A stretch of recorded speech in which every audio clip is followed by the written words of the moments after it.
Good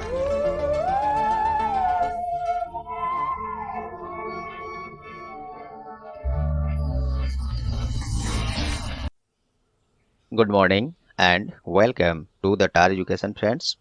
टार education की daily current affairs class में मैं प्रकाश कुमार आप सभी का स्वागत करता हूं। आज है 6 अगस्त 2021। देखेंगे अब तक के सभी महत्वपूर्ण करंट अफेयर्स जो आपके आगामी सभी परीक्षाओं के लिए अति महत्वपूर्ण होंगे। साथ में देखेंगे ज़्यादा से ज़्यादा एक्स्ट्रा फैक्ट्स जो आपको औरों से आगे रखेगा। इस क्लास का PDF आप टार एजुकेशन के वेबसाइट से साथ ही इन सभी सोशल मीडिया प्लेटफॉर्म से डाउनलोड कर सकते हैं। सभी का लिंक डिस्क्रिप्शन बॉक्स में नीचे दिया हुआ है। प्रश्न हिंदी इंग्लिश दोनों में है। आपसे आग्रह है कि क्लास अंत तक अटेंड करें, तभी आपको इस क्लास का महत्व पता चलेगा। और यदि क्लास परीक्षा उपयोगी लगे तो प्लीज़ वीडियो को लाइक कर देंगे, ज़्यादा से ज़्यादा शेयर करके टार एजुकेशन का सहयोग करें। और चैनल पर आप नए हैं या चैनल को अब तक सब्सक्राइब नहीं किए हैं तो अभी सब्सक्राइब बटन दबा दें, और पहले से सब्सक्राइब कर लिए हैं तो आपका बहुत बहुत धन्यवाद। और तो चलिए बिना देर किए शुरू करते हैं आज का क्लास। पहला प्रश्न है, वेयर है the world's highest motorable road been built? विश्व की सबसे ऊंची मोटर योग्य सड़क का निर्माण कहाँ किया गया है? विश्व की सबसे ऊंची की बात हो रही है तो ये इंपॉर्टेंट है ये वेरी। तो विश्व की सबसे ऊंची मोटर योग्य सड़क का निर्माण अपने देश भारत में किया गया है, और ये किया गया है सीमा सड़क संगठन अर्थात BRO, बॉर्डर रोड ऑर्गेनाइजेशन। इसी के द्वारा पूर्वी लद्दाख में उमलिंगला दर्रे पर 19,300 फीट की ऊंचाई पर यह दुनिया की सबसे ऊंची मोटर योग्य सड़क का निर्माण हुआ है। और इससे पहले यह रिकॉर्ड बोलीविया में एक सड़क जो 18,953 फीट ऊंचा था, ये रिकॉर्ड यहाँ पे था पहले। अब ये भारत के पास आ गया, जो पूर्वी लद्दाख के में उमलिंगला दर्रे पर बनाया गया है। ये बनाया है किसने? Border road organisation. और बॉर्डर रोड ऑर्गेनाइजेशन जो है रक्षा मंत्रालय के अंतर्गत काम करता है, और ये विशेषकर भारत के पड़ोसी देशों के साथ रोड नेटवर्क का विकास और मेंटेनेंस करता है। बॉर्डर रोड ऑर्गेनाइजेशन, इसके बारे में देखते हैं। स्थापना 7 मई 1960 में स्थापना हुआ था इसका। इसके director general lieutenant general Rajiv Chaudhary हैं। तो ये रहे इससे फैक्ट्स एक्स्ट्रा।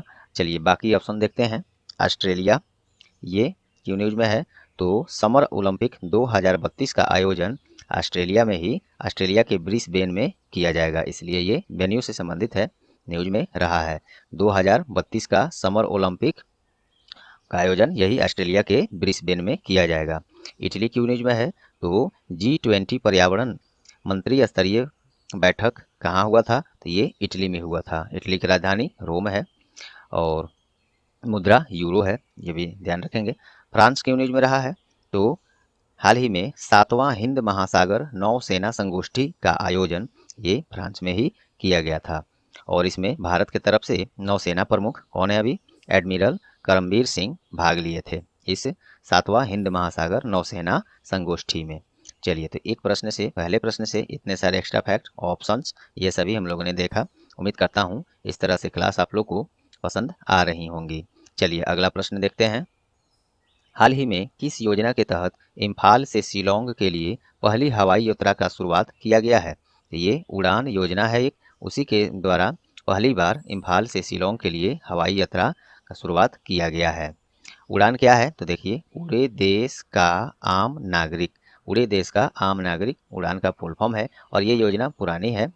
ये मोदी जी के आने के बाद ही इस योजना को शुरू किया गया है, लेकिन अब ये इम्फाल से शिलोंग में पहली बार ऐसी सेवा मिल रही है, इसलिए न्यूज में इसको लेना पड़ा, आया है इसे। तो उड़ान का ये फुल फॉर्म हो गया। उड़ान जो है एक क्षेत्रीय हवाई अड्डा विकास और भारत सरकार की क्षेत्रीय कनेक्टिविटी योजना RCS, जिसे इंग्लिश में रीजनल कनेक्टिविटी स्कीम कहेंगे, ये है जिसका उद्देश्य देश के आम नागरिक को सस्ती और व्यापक हवाई यात्रा करने का मौका देता है। जनरली सभी लोग की बस की बात तो है नहीं हवाई यात्रा कर लेना, तो इस तरह से आम लोग भी हवाई यात्रा कर सकें, जल्द से कम समय में किसी गंतव्य स्थान पर पहुंच सकें। तथा सबसे बड़ी बात तो आम लोगों का यही एक सपना भी रहता है कि काश हम भी उस पर चढ़ते हैं। उनको कभी ऐसा महसूस ही नहीं होता है कि कभी हम विश्वास नहीं हो पाता है कि हम कभी हवाई जहाज़ पर हवाई यात्रा कर पाएंगे। तो इसी तरह का सुविधा सेवा देने के लिए सरकार ने उड़ान योजना लॉन्च किया था। इसमें योजना के तहत आम नागरिक को सस्ती दर पर और अफोर्डेबल और व्यापक हवाई यात्रा का सुविधा मौका दिया जाता है। और ये आता है नागरिक उड्डयन मंत्रालय के अंतर्गत। कौन है अभी नागरिक उड्डयन मंत्री उड्डयन? तो श्री ज्योतिरादित्य एम सिंधिया। ये पहले कांग्रेस पार्टी में थे, हाल ही में बीजेपी ज्वाइन किए थे मध्य प्रदेश में, और देखिए इनको मंत्रालय भी मिल गया। तो नागरिक उड्डयन मंत्री श्री ज्योतिरादित्य एम सिंधिया हैं। और बात हो रही है इम्फाल शिलोंग, तो इसके बारे में देख लेते हैं। इम्फाल क्या है? तो ये मणिपुर का राजधानी है। देखिए यहाँ ये नॉर्थ ईस्ट में जो भी स्टेट्स हैं उस पर लोग ध्यान नहीं देते हैं और कुछ याद भी नहीं रहता है, ये राजधानी, मुख्यमंत्री, गवर्नर, ये सब। लेकिन एग्जाम्स में कभी पूछना होता है तो विशेषकर वही राज्य से संबंधित पूछता है जो कभी न्यूज में लगेगा कि नहीं है, फिर भी पूछ लिया जाता है। तो अपने कम से कम एटलीस्ट भारत के जो भी राज्य हैं उसके बारे में सबको मालूम होना चाहिए। ये सब बेसिक एग्जाम्स में एक ना एक प्रश्न ऐसे रहते ही हैं। तो चलिए, तो इम्फाल और शिलोंग के बारे में देख लेते हैं। इम्फाल मणिपुर का राजधानी है। मुख्यमंत्री यहाँ पर एन बीरेन सिंह हैं और गवर्नर नजमा हेपतुल्ला हैं। शिलोंग के बारे में देखते हैं। शिलोंग जो है मेघालय का राजधानी है। मुख्यमंत्री कर्नाटक के संगमा है और राज्यपाल सत्यपाल मलिक हैं। चलिए, तो ये रहा इसे एक्स्ट्रा फैक्ट। देखते हैं अब ऑप्शंस। स्माइल, स्माइल क्या है? तो स्माइल केंद्र सरकार के द्वारा हाल ही में भिखारियों के लिए एक योजना लॉन्च किया गया है, उसी का नाम, उनके कल्याण के लिए, उसी का नाम है स्माइल। भिखारियों का, जैसे अभी तक योजना जो चल रहा था भिखारियों और ट्रांसजेंडरों के लिए, उसको एक मर्ज करके एक नया योजना इसी स्माइल नाम से शुरू किया गया है। इसमें क्या होगा? तो भिखारियों के लिए कल्याणकारी उपायों जैसे पुनर्वास, कौशल विकास, चिकित्सा सुविधा, शिक्षा, आर्थिक सहायता इत्यादि प्रदान किए जाएंगे भिखारियों को। तो ये स्माइल प्रोजेक्ट स्कीम इस तरह से है। तो ये क्लियर हो गया। सफल, ये क्या है? तो ये हाल ही में प्रधानमंत्री श्री नरेंद्र मोदी के द्वारा केंद्रीय माध्यमिक शिक्षा बोर्ड के लिए एक पहल का शुरुआत उन्होंने किया है, उसी का नाम है सफल। क्या है इसके बारे में? आइए फुल फॉर्म रूप में लिखित में टेक्स्ट फॉर्म में हम लोग देखते हैं। सफल यहाँ है, देखिए सफल का फुल फॉर्म है structured assessment for analysing learning. ये केंद्रीय माध्यमिक शिक्षा बोर्ड के लिए एक पहल है। क्या होगा इसमें? तो ये जो पहले देखिए राष्ट्रीय शिक्षा नीति जो कि पिछले वर्ष शुरू किया गया था, उसका 1 वर्ष पूरा होने पर प्रथम वर्षगांठ पर इस योजना का शुरुआत किया गया है। सफल जो है सीबीएसई द्वारा बुनियादी कौशल तथा मूल अधिगम परिणामों का आकलन करने के लिए कक्षा 3, 5, 8 के लिए शुरू किया गया है। एक योग्यता आधारित मूल्यांकन कार्यक्रम है, शुरू किया था मोदी जी ने। चलिए, तो ये हो गया सफल। सोहम, ये क्या है? तो ये भी टेक्स्ट फॉर्म में ही देखिए ज़्यादा बेहतर होगा। हाल ही में नवजात बच्चों के श्रवण हानि के प्रभावी प्रबंधन के लिए पंजाब सरकार ने ये सोहम तकनीक लॉन्च किया था। क्या फुल फॉर्म है इसमें? और ये ऐसा करने वाला भारत का पहला राज्य भी बन गया है। सोहम का फुल फॉर्म है automated auditory brain stem response system. छोटे बच्चे जो नवजात होते हैं, जन्म लेते हैं या बिल्कुल छोटे, उनके श्रवण हानि, ये सुनने की जो क्षमता है वो चला गया रहता है। तो इसी समस्या का समाधान के लिए ये तकनीक है सोहम, और पंजाब सरकार ने इसको लॉन्च किया है और ये सर लॉन्च करने वाला भारत का यह पहला राज्य है। तो इस तरह से अलग से ये भी एक फैक्ट है, पूछा जा सकता है, ध्यान देंगे। तो ये 4 ऑप्शन हम लोगों ने देखा। चलिए अगला देखते हैं। हाल ही में किस राज्य के द्वारा भारत का पहला भूकंप पूर्व चेतावनी ऐप लॉन्च किया गया है? तो ये किया गया है उत्तराखंड के द्वारा। भूकंप से पूर्व ही चेतावनी देने वाला यह विशेष ऐप उत्तराखंड भूकंप अलर्ट, ये इस ऐप का यही नाम है, उत्तराखंड भूकंप अलर्ट नाम से लॉन्च किया गया है। और ये इस तरह का भारत का पहला, देखिए शब्द लगा है तो वेरी इंपॉर्टेंट है ये। तो उत्तराखंड ने शुरू किया है और इसे आईआईटी रुड़की और उत्तराखंड राज्य आपदा प्रबंधन प्राधिकरण के सहयोग से विकसित किया गया है। उत्तराखंड में हुआ है, देखते हैं इसके बारे में। राजधानी देहरादून है विंटर सीजन के लिए और गैरसैंण समर सीजन के लिए। मुख्यमंत्री हाल ही में नए बनाए गए हैं, नियुक्त हुए हैं, शपथ लिए हैं। क्या नाम है? पुष्कर सिंह धामी। और राज्यपाल बेबी रानी मौर्य हैं। चलिए अब बाकी ऑप्शन देख लेते हैं। गुजरात क्यों न्यूज में है? तो हाल ही में गुजरात सरकार के द्वारा असंगठित क्षेत्र के वर्कर्स के लिए एक पोर्टल लॉन्च किया है गुजरात सरकार ने, उसका नाम है ई निर्माण। तो ई निर्माण किस राज्य का है? तो ये गुजरात सरकार का। इसके द्वारा क्या होगा, जो भी असंगठित क्षेत्र के वर्कर्स हैं इस पोर्टल के द्वारा जो ई निर्माण है, कल्याणकारी योजनाओं का लाभ उठाने के लिए कार्ड, स्मार्ट कार्ड इन सबको वितरित किया जाएगा। तो शॉर्ट में याद रखिए, ई निर्माण पोर्टल या पहल गुजरात सरकार का है। गुजरात का राजधानी गांधी नगर है और मुख्यमंत्री विजय रूपानी हैं और राज्यपाल आचार्य देवव्रत हैं। चलिए महाराष्ट्र की न्यूज में है, तो महाराष्ट्र सरकार ने फर्जी शिक्षा प्रमाण पत्रों को ट्रेस करने के लिए, जांच करने के लिए एक ब्लॉकचेन तकनीक लॉन्च किया है। क्या नाम है उसका? लेगिट डॉक, लेगिट DOC डॉक, जो DOC हम लोग को MS वर्ड का एक्सटेंशन भी होता है। तो ये महाराष्ट्र सरकार ने शुरू किया है। और मध्य प्रदेश ये न्यूज में क्यों है? तो केंद्र सरकार का जो एक योजना है आयुष, तो उसी योजना पर आधारित एक नई योजना मध्य प्रदेश सरकार ने शुरू किया है, उसी तरह का सुविधा देने के लिए। चलिए इसको टेक्स्ट फॉर्म में देखते हैं, तीसरा का C ऑप्शन। देखिए मध्य प्रदेश सरकार ने केंद्र सरकार द्वारा जो चलाया जा रहा है आयुष योजना, इसी पर आधारित ये देवरण्य योजना लॉन्च किया है मध्य प्रदेश सरकार ने। इसमें क्या होगा, तो मध्य प्रदेश ने आदिवासियों के स्वास्थ्य और आजीविका में सुधार के दोहरे उद्देश्य के साथ आयुष आधारित एक आर्थिक उन्नयन योजना, जो ये है देवरण्य योजना, तैयार किया है। योजना के तहत आदिवासी क्षेत्रों में रोजगार के अवसरों को बढ़ावा देने के लिए आयुष और पर्यटन को एक साथ लाया जाएगा। तो ये देवरण्य योजना मध्य प्रदेश इसलिए न्यूज में रहा है। सभी ऑप्शंस हो गए। चलिए अगला देखते हैं। हाल ही में दिल्ली सरकार ने शहर के विकास के लिए आम नागरिक और कॉरपोरेट्स के सुझाव के लिए कौन सी पहल का शुरुआत किया है? तो ये आसान सा ऑप्शन है देखने से वैसे, लेकिन फिर भी याद होना चाहिए। तो ये पहल का शुरुआत किया है कौन सा? Delhi at 2047, Delhi at 2047। दिल्ली के मुख्यमंत्री कौन है? अरविंद केजरीवाल हैं। उन्होंने वर्ष 2047 तक दिल्ली को विश्व स्तरीय शहर बनाने के लिए विभिन्न नागरिक समूहों और कॉरपोरेट्स का सुझाव एकत्रित करने के लिए इस पहल का शुरुआत किया है। क्या नाम है? दिल्ली एट 2047। दिल्ली के मुख्यमंत्री वही अरविंद केजरीवाल हैं और लेफ्टिनेंट गवर्नर, उपराज्यपाल कौन है? अनिल बैजल हैं, क्योंकि केंद्र शासित प्रदेश में उपराज्यपाल ही होते हैं। ये छोटी सी बात है, सभी लोग जानते ही हैं। चलिए तो और देखते हैं ऑप्शंस में। स्पर्श ये क्या है?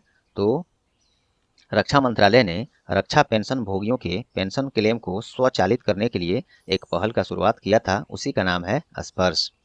और निपुण भारत ये क्या है? तो केंद्रीय शिक्षा मंत्री के द्वारा बच्चों को मौलिक साक्षरता प्राप्त कराने के लिए एक पहल का शुरुआत किया था, उसी का नाम है निपुण भारत। निपुण का देखिए फुल फॉर्म हम लोग देख लेते हैं, चौथा प्रश्न का B ऑप्शन है। आइए यहाँ पे है, देखिए निपुण का फुल फॉर्म है निपुण, national initiative for proficiency in reading with understanding and numeracy. ये यही है, बच्चों के मौलिक साक्षरता प्राप्त करने के लिए यह पहल लॉन्च किया गया है, निपुण भारत। और केंद्रीय शिक्षा मंत्री ने इसको लॉन्च किया। हालांकि जब ये लॉन्च हुआ था उस समय केंद्रीय शिक्षा मंत्री रमेश पोखरियाल निशंक थे, लेकिन आज के डेट में कौन है? श्री धर्मेंद्र प्रधान हैं। तो ये सब ध्यान रखेंगे। चलिए और बोल्ड क्या है? तो बोल्ड KVIC के द्वारा, KVIC खादी विकास निगम जो होता है, इंडस्ट्रियल कॉरपोरेशन, तो KVIC ने जनजातीय लोगों की आय में वृद्धि करने के लिए एक योजना लॉन्च किया है, उसी का नाम है बोल्ड। बोल्ड का फुल फॉर्म देखिए यहाँ पे है, बोल्ड अर्थात bamboo oasis on lands in droughts. इस योजना बोल्ड योजना के तहत होगा क्या? तो जनजातीय क्षेत्रों में मरुस्थलीकरण को कम करके आजीविका तथा विभिन्न ग्रामोद्योग उपलब्ध कराया जाएगा। और अभी जनजातीय मामलों के मंत्री कौन है? श्री अर्जुन मुंडा हैं। चलिए सभी ऑप्शन इसमें हो गए। अगला देखते हैं। हाल ही में केंद्र सरकार ने समग्र शिक्षा योजना 2.0 को कब तक के लिए जारी रखने का मंजूरी दिया है? इसका सही जवाब है 2026। देखिए समग्र शिक्षा योजना 2.0 ये पहले से जारी है, वैसे 1 अप्रैल 2021 से ही ये शुरू है, सर्विस में है ये योजना। तो अब इसको केंद्र सरकार ने 2026 तक के लिए जारी रखने की मंजूरी कल ही परसों में कैबिनेट की बैठक में दिया गया है। तो ये टारगेट ईयर भी आपसे पूछा जाता है एग्जाम्स में, इसीलिए मैं इसको रखा हूँ। चलिए तो अब ये जारी रहेगा 31 मार्च 2026 तक। इस योजना पर 2.94 लाख करोड़ का खर्च आएगा और वर्तमान में केंद्रीय शिक्षा मंत्री, अभी हमने ऊपर बताया था, श्री धर्मेंद्र प्रधान हैं। चलिए बाकी ये सब देखते हैं ऑप्शंस, ये भी कहीं ना कहीं न्यूज रिलेटेड हैं, आपके लिए महत्वपूर्ण है। देखिए, तो हाल ही में केंद्र सरकार के द्वारा स्टैंड अप इंडिया स्कीम को कब तक के लिए जारी रखने का घोषणा किया गया है, ऑर्डर दिया या अप्रूवल का ये मिला है। तो ये 2025 तक स्टैंड अप इंडिया स्कीम को जारी रखने का फैसला केंद्र सरकार ने दिया है। तो इसलिए न्यूज में था और ऐसा बिल्कुल पूछा जाता है। ये बिल्कुल ना समझें कि इस तरह से प्रश्न नहीं आते हैं। 110% ऐसे प्रश्न आते हैं। कुछ लोग जो एग्जाम्स में बैठ चुके हैं उनको ऐसे प्रश्न मिले होंगे, जो नए हैं उनके लिए मैं ये बात बता रहा हूँ, ऐसा प्रश्न पूछा जाता है। 2035 ये सेंट्रल बैंक ऑफ चाइना का एक रिपोर्ट के अनुसार बताया गया है कि किस वर्ष तक भारत का जनसांख्यिकीय परिवर्तन दर चाइना से भी आगे निकल जाएगा। तो ये 2035 तक ये अनुमान चाइना ने लगाया है कि भारत का जनसांख्यिकीय परिवर्तन दर चाइना से भी आगे निकल जाएगा 2035 में। चलिए 2023 ये क्या है, तो अमेरिकी अंतरिक्ष एजेंसी जो कि क्या है, नासा है, उसके द्वारा अपना पहला मोबाइल रोबोट चंद्रमा पर भेजने का घोषणा किया है। और कब तक भेजने का टारगेट रखा है, तो 2023 तक। और यह मोबाइल रोबोट जो है चंद्रमा पर पानी का पता लगाएगा। चलिए दोस्तों, अगला प्रश्न देखते हैं।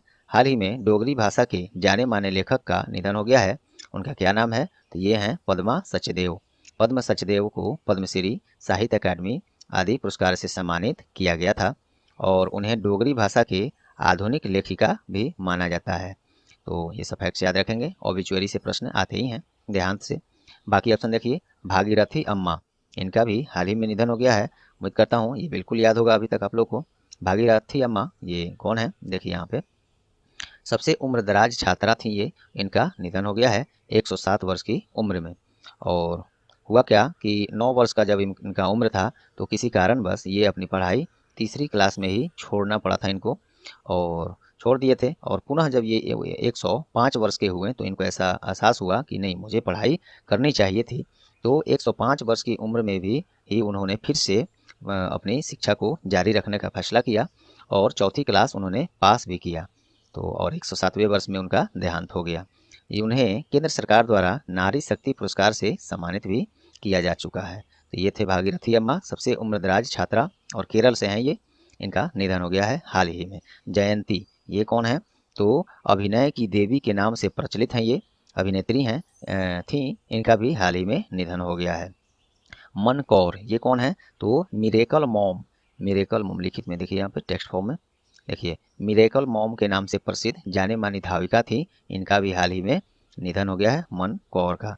और चलिए अगला, चलिए यहाँ से कुछ प्रश्न हम लोग वन लाइनर फॉर्म में फटाफट देख लेते हैं। क्वेश्चन आज 10 ही प्रश्न मिल पाए हैं, तो अभी 3-4 क्वेश्चन बाकी है, आइए देखते हैं। क्योंकि क्वेश्चंस तो न्यूज़ तो बहुत मिलते हैं दोस्तों, लेकिन एग्जाम्स पॉइंट्स ऑफ व्यू से आपके लिए कौन सा ज़रूरी है उसी को मैं लाता हूं। नहीं तो न्यूज़ तो ऐसे बहुत सारे आते हैं, देखा जाता है। हाँ, आपके नॉलेज के लिए वो ज़रूरी है, लेकिन एग्जाम्स के पॉइंट ऑफ व्यू से जो ज़रूरी है मैं उसको ही चुनकर लाता हूँ।